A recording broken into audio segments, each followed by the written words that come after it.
రైతు నేల పదునైన దాకా ఎదురు చూస్తాడు, మురుపు అయితే దున్నడు. ఇలాంటి విషయాలు మనకి 13వ శతాబ్దంలోనే ఎలా చెప్పారన్నది ఆశ్చర్యం వేస్తుంటుంది.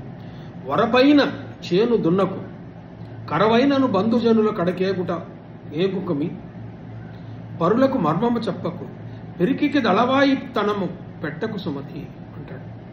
పిరికైనటువంటి వాడిని సైన్యంలోకి తీసుకోవద్దట. వరపైనప్పుడు, వర్షాలు లేనప్పుడు, కరువు వచ్చినప్పుడు పొలం దున్నటం మొదలు పెట్టొద్దట.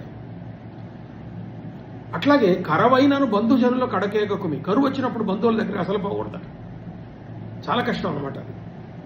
అలాగే పరులకు మర్మము చెప్పకు, వృత్తికి సంబంధించినటువంటి మర్మాలు, ప్రొఫెషనల్ ట్రేడ్ సీక్రెట్స్ ఎవరికి చెప్పకూడదు, అప్పుడే చెప్పాడు.